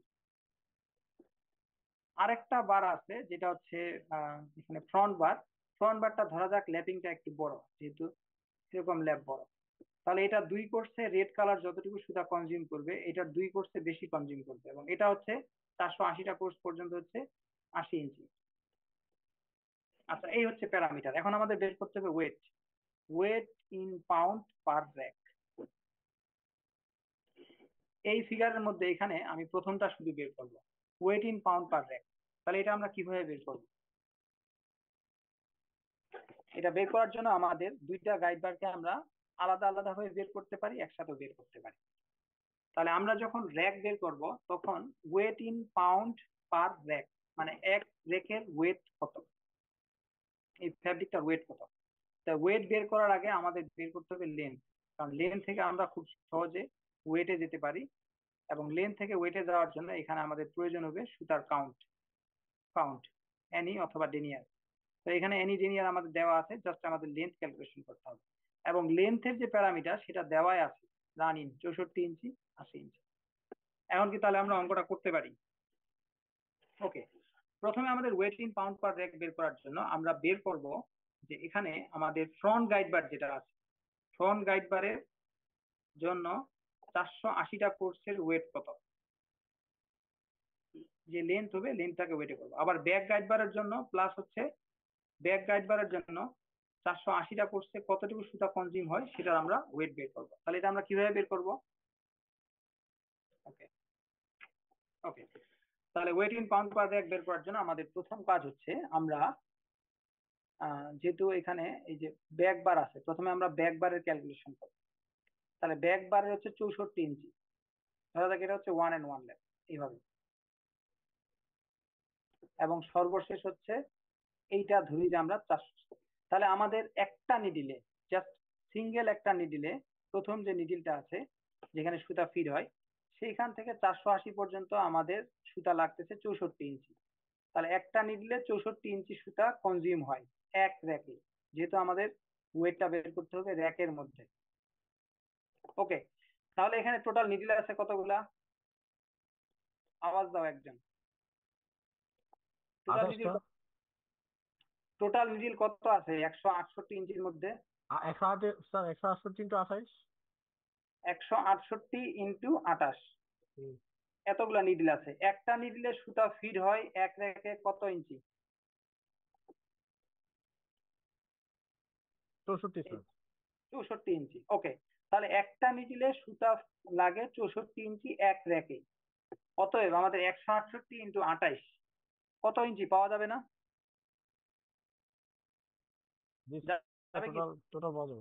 টোটাল লেন্থ একদম এই যে এখান থেকে শুরু করে এই পর্যন্ত টোটাল। তাহলে ব্যাক বারের জন্য টোটাল ইয়ার্নের লেন্থ হচ্ছে এত ইঞ্চি, 400 এক র্যাকের জন্য, 480টা কোর্সের জন্য। তাহলে আমরা কি ইঞ্চিটা বের করতে পারছি? এখন ইঞ্চিটাকে আমরা, এখানে ডেনিয়ার আছে, ডেনিয়ারের সম্পর্ক কার সাথে? 70 ডেনিয়ার বলতে বুঝায় 9000 কিলোমিটার, 9000 মিটার ইয়ার্নের ওজন হচ্ছে কত? 70 গ্রাম, তাই না? 70 গ্রাম মানে ডেনিয়ার কত? 9 কিলোমিটারের ওজন যত গ্রাম তত ডেনিয়ার। তার মানে 70 ডেনিয়ার বলতে বুঝায় 9 কিলোমিটার সুতার ওজন, 9000 মিটার সুতার ওজন হচ্ছে আমার 70 গ্রাম। তাহলে এখানে ইঞ্চি আছে, ইঞ্চিকে আমরা এখন কিসে কনভার্ট করব? কিসে? মিটারে কনভার্ট করব। ইঞ্চিকে যদি মিটারে নিয়ে যায় তাহলে কি করতে হবে, ভাগ না গুণ? 39.37 দিয়ে ভাগ স্যার।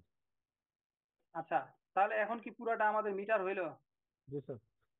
এখন এই মিটারটাকে ধরা যাক এই পুরাটা যোগ বিয়োগ গুণ ভাগ করলে কত হয় একজন একটু বলো, ক্যালকুলেটর দিয়ে হিসাব চাপ দাও।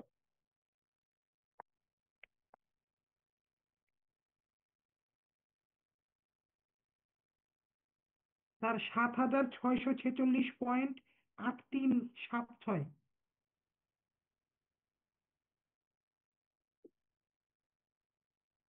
আচ্ছা, এত মিটার।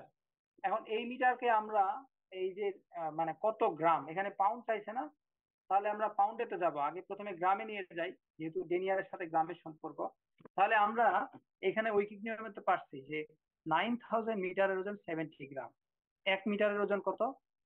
70 বাই 9000 গ্রাম। অতএব এই যেটা আছে 7646.83 মিটার, এটার ওয়েটটা আমরা গ্রামে পাবো না। দ্যাট মিনস এটার সাথে আমরা উপরে 70 আর নিচে হচ্ছে 9000 যদি আমরা ভাগ করে দেই তাহলে এটা গ্রামে পাবো। তাহলে এবার কত হয় দেখো তো, উপরে 70 নিচে 9000, তাহলে কত হয় সেটা হচ্ছে গ্রামে আসবে। 59.47। 59 স্যার। 69.47 গ্রাম। Sir 59 sir 59। 59, 5947। ওকে 59। যদি 59 হয়, এই গ্রামকে যদি আমরা এখন পাউন্ডে নিয়ে যাই, যেহেতু পাউন্ড চাইছে, তাহলে কি করতে হবে? 2.2046 দ্বারা ভাগ। তাহলে কত হয় দেখো, ভুল গেছে নাকি দেখো।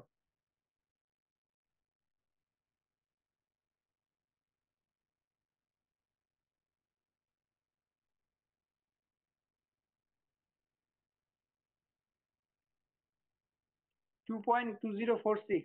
এই ভুল বলতেছো তো, ওটা তো কেজিতে যাবে। 59.47 কে যদি তুমি পাউন্ডে নিয়ে যাও, তাহলে কি করতে হবে? 1 পাউন্ড সমান কত গ্রাম? 453.6 গ্রাম। 453 453.6 গ্রাম। 6 গ্রাম। তাহলে এখানে ভাগ হবে 453, তাই না? হ্যাঁ এই ভালো করে দেখো, আমার স্যার, এগুলো। স্যার। তাহলে কত হবে? 53.47 গ্রাম কত পাউন্ড হয় বলো?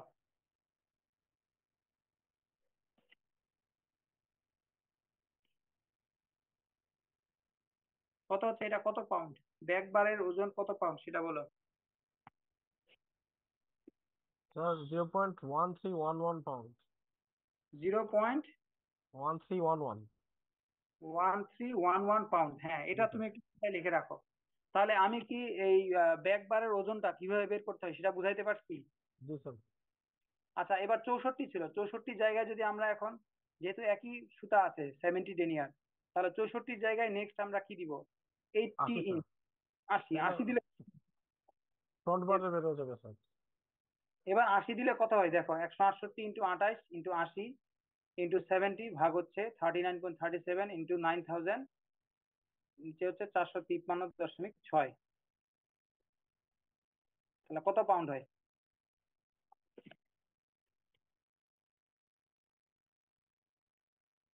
স্যার 0.1638। 0.1638। আচ্ছা, 0.1638 এটা হচ্ছে ফ্রন্ট বার, আর এটা হচ্ছে ব্যাক বার, দুইটা যোগ করলে তাহলে আমরা প্রথম যেটা component weight in pound per rack এটা পেয়ে যাবো। তাহলে দুইটা যোগ করলে কত হয় একটু তাড়াতাড়ি বলো।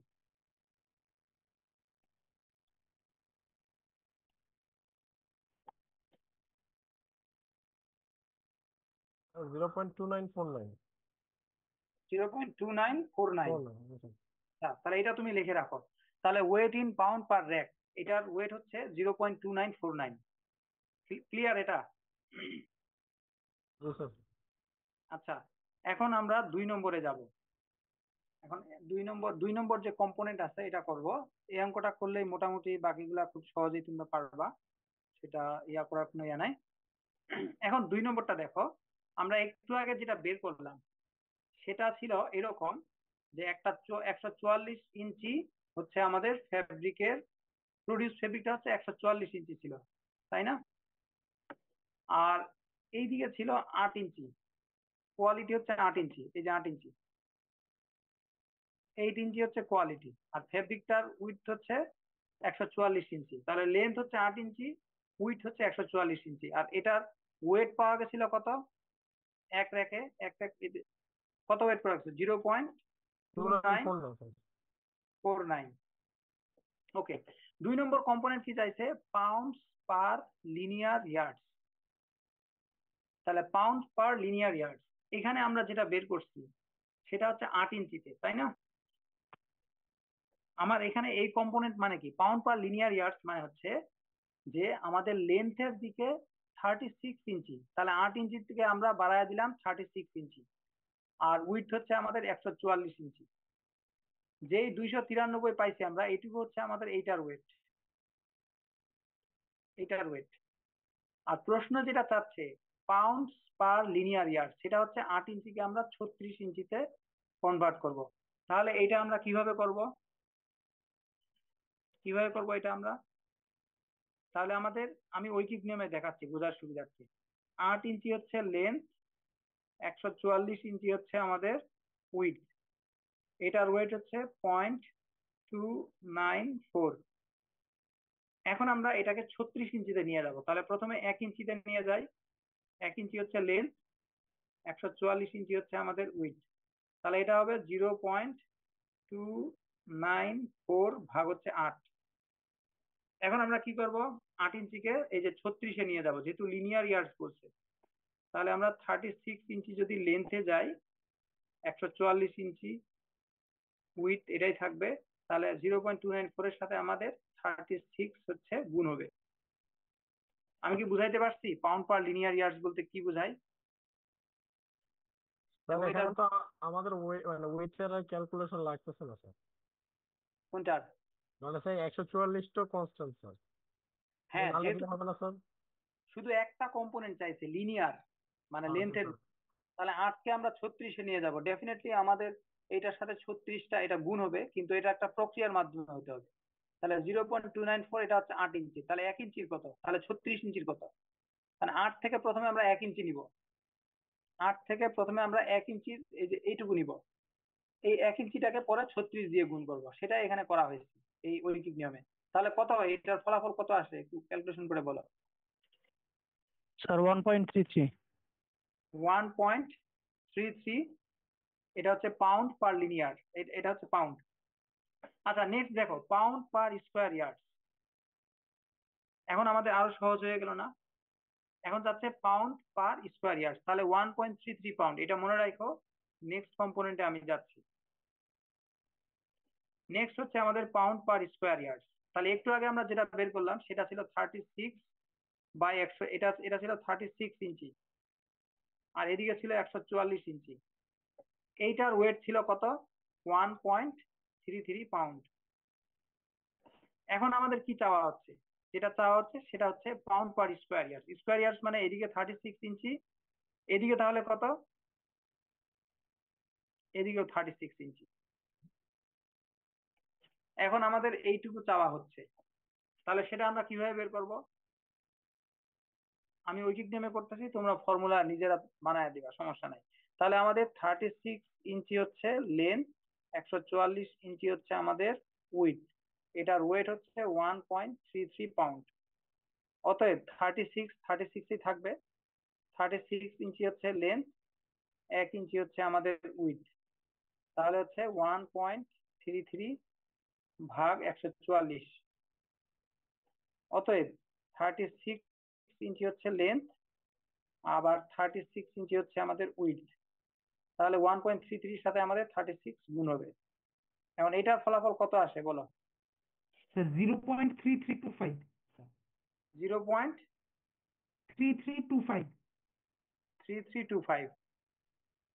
আচ্ছা, যাই হোক, ক্যালকুলেশন এদিক সেদিক হতে পারে।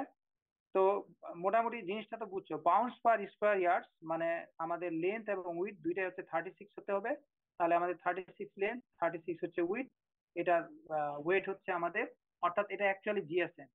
এখন জিএসএম তো সব জায়গায় হবে না, জিএসএম হচ্ছে গ্রাম পার স্কোয়ার মিটার, যেটা ভারী ফেব্রিক সেটার জন্য। কিন্তু একটা মশারির কাপড় কি আমাদের ওয়েব ফিটিং বা উইভিং এর মতো খুবই ওজনদায়ক? যার কারণে আমরা কেজি থেকে গ্রাম থেকে পাউন্ডে চলে আসছি, এবং ওইভাবে হচ্ছে এটা ইউনিটটা প্রকাশ করা হয়। শুধু তাই না, ওয়ার্ক মিটিং এর ফেব্রিক গুলা আউন্স দিয়েও প্রকাশ করা হয়, আউন্স পার স্কোয়ার ইয়ার্ডস। এখানে যেমন পাউন্ডস আছে, আউন্স দিয়েও হয়, যেমন 16 গ্রামে 1 আউন্স, সেটা দিয়ে প্রকাশ করা হয়। ওকে, তাহলে এখানে পাউন্ডটাকে ইউজ করছে, এটাই হচ্ছে এটার উত্তর। তাহলে এটা 3 নম্বরটা কি তোমরা বুঝতে পারছো? জি পাউন্ডস স্যার। পার স্কোয়ার কিভাবে বের করলাম। ওকে, এখন আমরা 4-এ যাই। Rack per hour. র্যাক মানে হচ্ছে 480টা কোর্সের মিটিং কে আমরা এক র্যাক বলি। তাহলে র্যাক পার আওয়ার, তাহলে আমাদের এখানে 1 মিনিটে কোর্স হয় 800টা। র্যাক পার আওয়ার মানে 1 ঘন্টায় কতটুকু র্যাক হয়। তাহলে আমাদের এক মিনিটে হয় 800টা কোর্স, অতএব 1 ঘন্টায় হয় 60।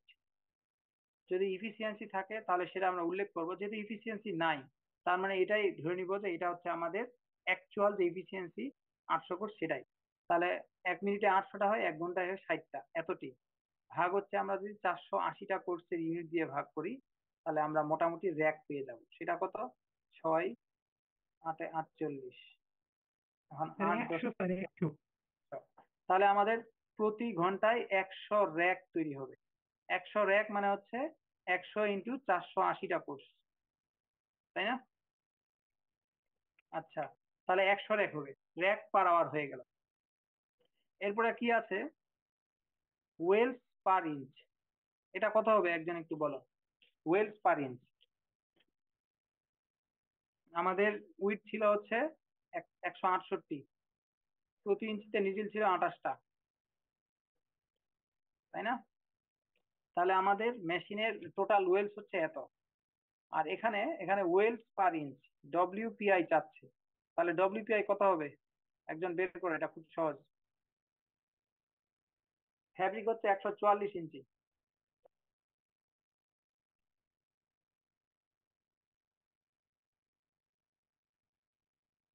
দেখো এখানে লক্ষ্য করো, ফ্যাব্রিকটা 144 ইঞ্চি আর মেশিনের উইথ হচ্ছে 168 ইঞ্চি। তাহলে 168 ইঞ্চি উইথের মেশিন, এখান থেকে যে কাপড়টা প্রডিউস হচ্ছে সেটা সিঙ্ক হয়ে এভাবে আসতেছে, এটা হচ্ছে 144 ইঞ্চি। তাহলে 168 আর এখানে গেজ হচ্ছে 28, তাহলে টোটাল ওয়েলস আছে কত? 144 ইঞ্চি কাপড়ে ওয়েলস আছে 168 × 28, এতটা নিডিল, এতটা ওয়েলস। অতএব 1 ইঞ্চিতে কত আছে ভাগ 144, 32.67। মানে 33। তার মানে আমাদের মেশিনে হচ্ছে 28টা, কাপড় তৈরি হওয়ার পরে এটা 33টা হয়ে গেছে। কেন? কারণ কাপড়টা শ্রিঙ্ক হয়ে গেছে। তাহলে ওয়েলস পার ইঞ্চ বুঝাইতে পারছি। এখন কোর্স পার ইঞ্চ কত হবে? কোর্স পার ইঞ্চ সিপিআই বলো, সিপিআই কত হবে?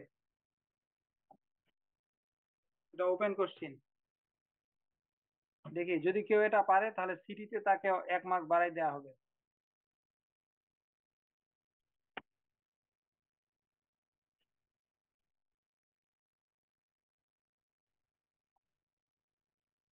বলো,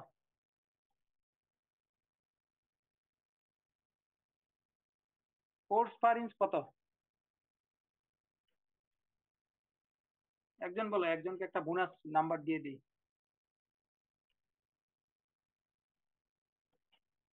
কোর্স পার ইঞ্চ, কোর্স পার ইঞ্চ বুঝো, এই একটা ফেব্রিক, এগুলো হচ্ছে কোর্স। তাহলে 1 ইঞ্চিতে কয়টা কোর্স আছে? CPI what? কি কোনো আওয়াজ নাই?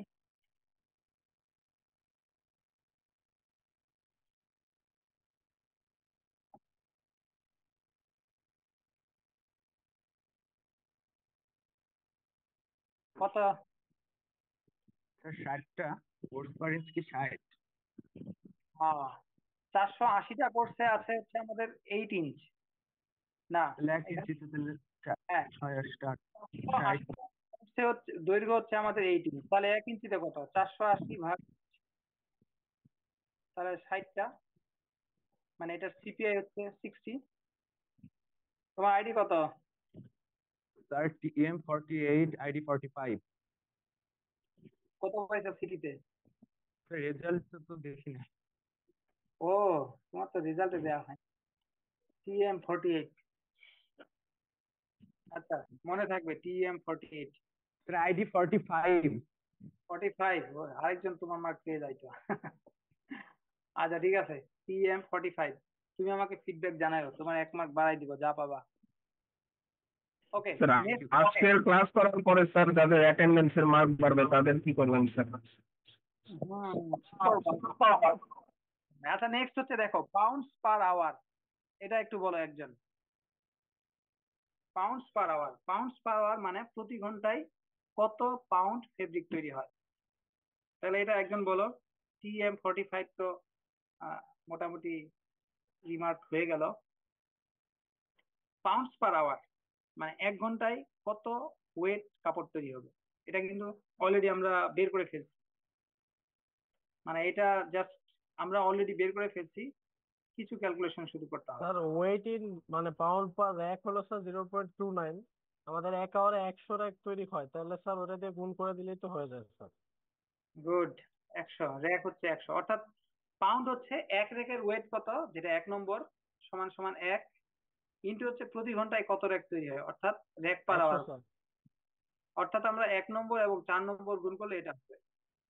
আচ্ছা, তোমার আইডি বলার দরকার আছে? তুমি এমনি ভালো মার্ক পাবা সিটিতে।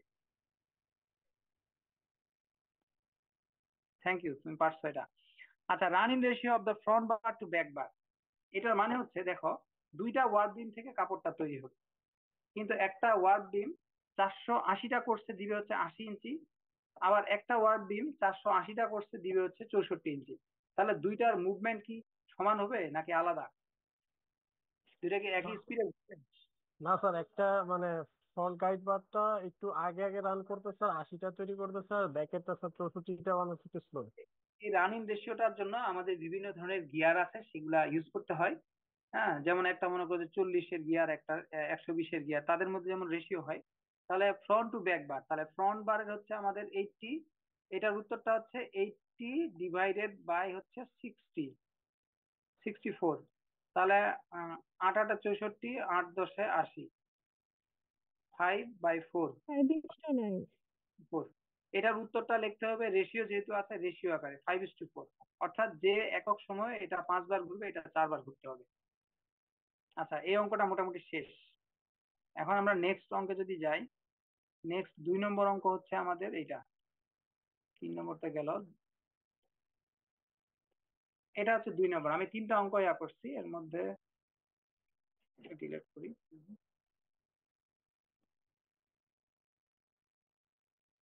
আগে 3 নম্বরটা করাইছি যেহেতু বড় ছিল। এই হচ্ছে 3। ওকে, এখন আমরা নেক্সট এটাতে যাই, যে calculate the production per hour of a 2-bar machine running at 930 rpm of 90% efficiency. The top bar uses 70 linear of 64 inch, bottom bar uses 20 linear of 40 inch, with the number of pins per bar being 480। অর্থাৎ এখানে সরাসরি নিডিলের নাম্বারটা যা আছে সেটা বলে ফেলছে যে 480, 4800 আছে, 4800টা। অর্থাৎ এখানে নিডিল আর ওই যে গেজ যেটা গুণ করে আমরা বের করি সেটা সরাসরি বলে দিচ্ছে। তাহলে আমাদের একটা বারে যাই 40 ইঞ্চি, তাহলে এটার সাথে 40 ইঞ্চি গুণ করে আমরা বাকি ওই যে কাউন্ট দিলে এটার ওয়েট পাবো। আরেকটা আমাদের এটা 70 লিনিয়ার আছে, 20 লিনিয়ার আছে, আলাদা আলাদা হয়ে বের করতে হবে ফ্রন্ট এবং ব্যাক, পরে দুইটাকে যোগ করে দিলে আমরা প্রোডাকশন পেয়ে যাবে। আচ্ছা দেখো, এটার মধ্যে তো আর কোনো কিছু করার আছে? এটা তোমরা নিজেরাই পারবা। আরপিএম এর হিসাবটা অ্যাড করবো, গুণ করে দিতে হবে স্যার। যেহেতু আরপিএম আর ইফিসিয়েন্সি আছে না, হ্যাঁ, যেমন আমরা যদি প্রথমে বের করি যে আমাদের র্যাক, মানে এটা তো আমাদের বের করতে হবে প্রোডাকশন পার আওয়ার, 1 ঘন্টায় কতটুকু প্রোডাকশন হয়। তাহলে আমাদের তো এখানে 2টা বার আছে, প্রতিটা বারের প্রোডাকশন আমরা আলাদা আলাদা ভাবে বের করব। অর্থাৎ আমাদের প্রথমে বের করবা weight in pound per rack. এটা আগের নিয়মে পারবা না? স্যার ফ্রন্ট বার আর মানে ব্যাক বারের জন্য। হ্যাঁ, 4800 ফ্রন্ট বারের জন্য, 40 হ্যাঁ। গুণ করলে ডেনিয়ার যা আছে সেটা করলে 493 দিটা হয়ে গেল। তাহলে 2টা কম্পোনেন্ট, অর্থাৎ প্রথমে weight in pound per rack এটা, আর একটা 4 নম্বর কম্পোনেন্ট ছিল আগের অঙ্কে পাউন্ড পার, এটা হচ্ছে rack per hour. Rack per hour, rack per hour এটার কত? 960 1 মিনিটে, তাহলে 1 ঘন্টায় 60 রাইট। ইন্টু 90%, 0.90 ভাগ কত? 480। এখন 1 আর 4 গুণ করা হয়ে যাবে, ঠিক আছে? প্রোডাকশনটা হচ্ছে 1 গুণিত হচ্ছে 4। ক্লিয়ার এটা? বুঝতে পারছি। আচ্ছা, এরপরে লাস্ট হচ্ছে 3 নম্বর। তোমাদের কোশ্চিন করছি কিনা, কোশ্চিন মনে হয় করছি, হ্যাঁ কোশ্চিন করছি। এই 3টার মধ্যে একটা অঙ্ক ইনশাল্লাহ থাকবে, মানে এইগুলার মতোই আর কি। আচ্ছা, এরপর এটা দেখো, এ ওয়ার্ক নিড কনস্ট্রাকশন প্রডিউস এ 2 গাইড বার। আচ্ছা, দুইটা গাইড বারের একটা ফেব্রিক তৈরি হবে, এবং রানিংটা সিটিতে সিটি তো হয়ে গেছে তোমাদের ফাইনাল পরীক্ষা। ও আচ্ছা, রানিং হচ্ছে 1.18 আর ব্যাক বারের হচ্ছে 2.05 মিটার। রানিংটা ইঞ্চিতে প্রকাশ করে, এখানে মিটারে আছে। এবং এখানে যে ফেব্রিকটা তৈরি হচ্ছে, এই ফেব্রিকের স্পেসিফিকেশন হচ্ছে 25 সিপিসি, মানে প্রতি সেন্টিমিটারে 25টা করে কোর্স আছে, আর ফেব্রিক প্রডিউস হচ্ছে 2000 মিটার। এখন প্রশ্ন হইলো যে ওয়ার্কিং লেন্থ কতটুকু আমি জড়াবো। অর্থাৎ আমাদের এই একটা ওয়ার্ক বিম, এই ওয়ার্ক বিমের মধ্যে কতটুকু সুতা জড়াবো আমার প্রশ্ন।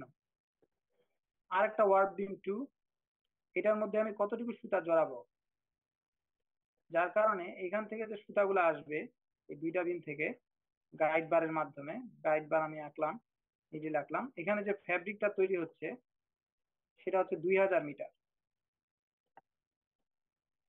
দেখো এটা হচ্ছে 2000 মিটার, প্রডিউস ফেব্রিক হচ্ছে 2000 মিটার। আর এখানে যে কাপড়টা তৈরি হচ্ছে, এই কাপড়ের স্পেসিফিকেশন হচ্ছে 25 সিপিএম সিপিসি। আচ্ছা, মোটামুটি আমি একটা দেওয়ার চেষ্টা করলাম। তাহলে আমাদের বের করতে হবে working length of each guide bar, মানে এখানে 2000 মিটার কাপড় তৈরি করার জন্য এই ওয়ার্ক বিমে কতটুকু সুতা ওয়ার্কিং করব, 2000 মিটার কাপড় তৈরির জন্য এখানে কতটুকু আমরা সুতা মানে ওয়ার্কিং করব। ওকে, তাহলে আমাদের প্রথমে যেটা করতে হবে, এখানে রানিংটা দেওয়া আছে, আমাদের ফ্রন্ট বারের রানিং হচ্ছে 1.18, তার মানে ফ্রন্ট বারের ল্যাপিংটা ছোট, ধরা যাক এটা 1 ল্যাপিং, আর ব্যাক বারেরটা হচ্ছে 2.05, তাহলে এটা হবে একটু বড় ল্যাপিং হবে, ধরা যাক এটা হচ্ছে 2 and 1 ল্যাপিং 480টা কোর্সের জন্য। ওকে, তাহলে সর্বপ্রথম আমরা যেটা করব যে এই 2000 মিটার কাপড়ের মধ্যে ঠিক কতগুলো কোর্স আছে, দ্যাট ইজ আমাদের র্যাকটাকে বের করতে হবে। র্যাক, এই 2000 মিটার কাপড়ের জন্য কত র্যাক আছে সেটা আমরা বের করব। তাহলে ওই র্যাক যদি আমরা বের করি, 2000 মিটার কাপড়, আচ্ছা প্রতি সেন্টিমিটারে আমাদের এখানে কোর্স আছে কত, বলো। 25টা আছে, তার মানে স্যার 1 মিটারে থাকবে 2500, আর টোটাল কোর্স হবে 2500 ইন্টু 2000। গুড, 1 সেন্টিমিটার আছে 25, তাহলে আমাদের 2000 মিটারকে যদি আমি সেন্টিমিটারে নিয়ে যাই কি করতে হবে, 100 দিয়ে গুণ। মিটার থেকে সেন্টিমিটার কত, 100 নাকি 10? 100 স্যার। 100, তাহলে 2000 মিটার ইন্টু 100, তাহলে এত সেন্টিমিটার হয়ে গেল ফেব্রিক। তাহলে আমাদের 1 সেন্টিমিটারে আছে 25টা, অতএব 2000 ইন্টু 100 মানে 20,000-এর মধ্যে কত আছে, 20,000 ইন্টু 100 ইন্টু কত, 25, এত। এটাকে কত দিয়ে ভাগ করব, 480 স্যার। 480, তাহলে কি পাওয়া যাবে, rack, total rack total rack. তাহলে টোটাল র্যাক কত হয় একজন একটু বলো, 2000 ইন্টু 10,416.66 স্যার। 10,416, 16। 10,416। ওকে, তাহলে আমরা পাইলাম 10,416, এটা কি rack, R A C K. তাহলে আমাদের প্রথমে আমরা কি চাইছে এখানে, ওয়ার্কিং লেন্থ, অতএব ওয়ার্কিং লেন্থ ফর ফ্রন্ট বার। আচ্ছা, এক র্যাকের জন্য ফ্রন্ট বারের কতটুকু সুতা দরকার,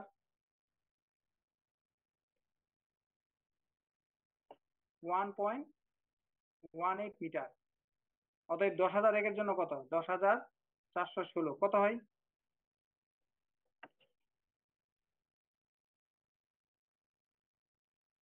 12,291.66। 12,291 এত মিটার সুতা আমরা ওয়ার্কিং করবো। আর working length for back bar কত হবে তাহলে, 10,000 মানে 416 ইন্টু 2.05। আচ্ছা তাহলে কত হয়, স্যার 21,352.8। আচ্ছা 21,352 মিটার। আচ্ছা কেউ কি এটা না বুঝার কিছু আছে বলো, না বুঝলে আমাকে বলো। আচ্ছা তাহলে সবাই বুঝছে, আজকের ক্লাসটাই তোমাদের লাস্ট ক্লাস ছিল, এখন আমি অ্যাটেন্ডেন্স নিব। আহ অনেক বেশি লম্বা সময় লাগলো।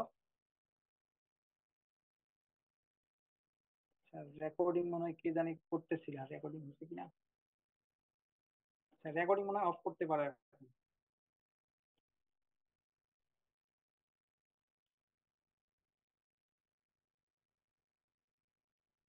আচ্ছা তোমাদের অ্যাটেন্ডেন্সটা আমি নিব, সবাই একটু, 180 জন আছে এই মুহূর্তে, আমাকে স্ক্রিনশট নিতে হবে, এছাড়া আর কোনো উপায় নাই। সবাই একটু লাইনে থাকো।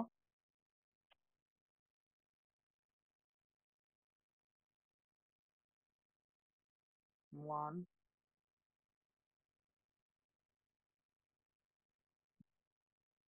2,